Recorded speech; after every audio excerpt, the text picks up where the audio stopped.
The Los Angeles Dodgers and San Diego Padres played a terrific series over the weekend in San Diego, before crowds of 44,000 plus each game, with the Dodgers winning Friday and Saturday with runs in the top of the ninth and Hunter Renfroe providing one of 2019's signature moments with 2 outs in the bottom of the ninth Sunday. Shoot your shot, bow and arrow, bow and arrow, bow and arrow, bow and arrow. The game on the line, the blast, the bat raised in triumph, the call from Don Orsillo, Padres fans going crazy, Renfroe rounding the bases in joy, the celebration at home plate, with Eric Hosmer taking the time to carefully toss his helmet aside, and Austin Hedges jumping all over Renfroe. Time to celebrate. Kirby Yates, so dominant so far this season as the Padres closer, allowed both of those ninth-inning runs and picked up the losses Friday and Saturday. On Sunday, Chris Taylor's 2-run homer off Robbie Olin in the 8th gave the Dodgers a 5-4 lead. Then the Padres loaded the bases with no outs off Jansen, including 2 bunt singles by Manuel Margot and Will Myers, only to look like they would squander that opportunity when Greg Garcia inexplicably struck out looking on a 3-2 cutter down the middle to end a 9-pitch at-bat, and Francisco Mejia popped up to first base. Renfroe, by the way, has 5 career Grand Slams, tied for second most in the majors since his debut in 2016, behind Manny Machado's 7. It was the first pinch-hit walk-off Grand Slam in Padres history and the first walk-off win of the season. What could have been a demoralizing series instead ended on a positive note.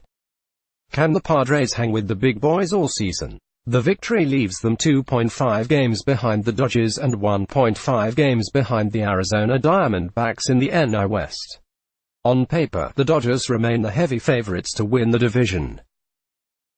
They have the talent and the track record, so Fangraphs projects them to be the much better team moving forward and gives them an 89% chance to win the division. The Padres odds sit at 3.9%. Still, there have been a good number of positives so far for San Diego. Some thoughts on the up-and-coming, exciting, young Padres. 1. The young rotation has been excellent, with a 3.52 ERA, 4th in the majors.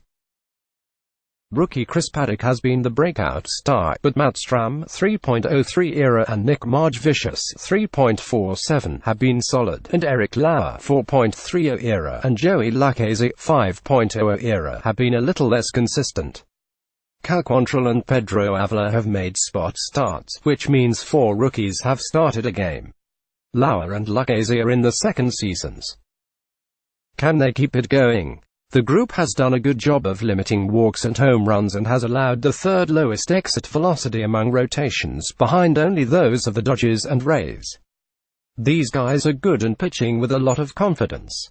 Margevicius is the big surprise, having jumped from Class A to the majors, but his deception and pitching smarts help make up for a lack of premium velocity. You also wonder how a rotation of 4 lefties will play out over an entire season, and the depth will be tested at some point if there is an innings limit on Paddock or Margevicius. There is also the possibility of signing Dallas Keuchel, probably after the draft in June if he's still in play. 2. Kirby Yates is fine. Yes, the back-to-back losses weren't pretty, but he's fine. I know there is always doubt when a guy comes out of nowhere like Yates basically did last season, but he has been dominant for more than a season. He's fine. If Hosmer comes up with Max Muncy's grounder on Friday instead of having it glance off his glove, Yates pitches a scoreless inning and nobody worries about what happened Saturday. 3. Manny Machado has been fine, but needs to do better. He's hitting .236, .317, .449 with 8 home runs and 19 RBIs after hitting 1 home run on Friday and 2 on Saturday. His defense at third has been excellent, plus 5 defensive runs saved, and he has filled in nicely at shortstop with Fernando Tatis Jr. on the injured list. I wonder if he has been trying to do too much. His strikeout rate is way up from 2018, 14.7% to 22.5%, because his swing and miss rate is up more than 8 percentage points. Here's why I think you'll start seeing Machado's numbers go up. He's hitting .167 with 0 strikes and .2004 for 20 when putting the first pitch in play. Last year, he hit .432 with 0 strikes and .467 when putting the first pitch in play, 49 for 105. This stretch of 4 home runs in 5 games should cut down on his anxiousness and get him going. Point 4. They need to figure out second base. Padres second basemen are hitting .169, .259, .338. Ian Kinsler is back in good graces and had a good week with 7 hits and 2 home runs. Luis Urias, demoted after a 24 at-bat trial run, has been tearing it up in AAA. .338, .408, .794, so he could be back soon for another shot. For now, it's Kinsler, but Urias deserves another opportunity. Point 5. The fans matter. All 3 games against the Dodgers were basically sellouts. Yes, there were a lot of Dodgers fans in attendance, but the series drew more than 133,000 fans. A series at home against the Dodgers in the first week of May last year drew just 65,000.6.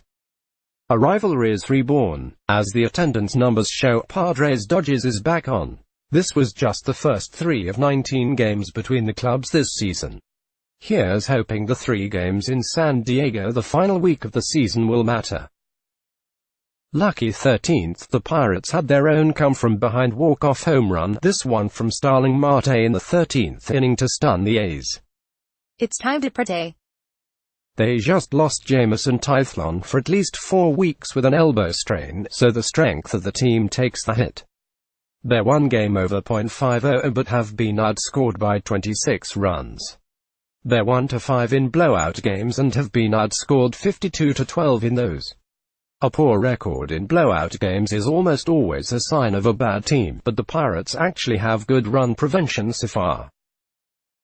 They just haven't scored much. Only the Giants and Marlins have scored fewer runs, so they're really on the good end of blowouts. Here's one reason if you want to believe in the Pirates. Dickerson 16 PA 0.1, Mart 95 PA 0.0, Cervelli 95 PA -0.1, Polanco 39 PA -0.2. Those were the only position players over 2.0 F/WAR for. Well, you never know. Brewers sweep Mets. It was quite the weekend at home for the Brewers. They won 3-1 on Friday as Josh had earned a 2-inning save, striking out the final 3 batters with 2 runners on base. They won 4-3 in 18 innings on Saturday, with Ryan Braun singling in 2 runs to win it. With Hader unavailable, the bullpen allowed just 2 runs in 12 2/3 innings. On Sunday, Christian Yelich returned to the starting lineup and did this. He's back. In case you missed it, Kane's catch was amazing, but the play of the weekend went to Kevin Pillar on Saturday. Pillar back, he's gonna run out of room, folks. No, he caught it. Dwayne Kuiper.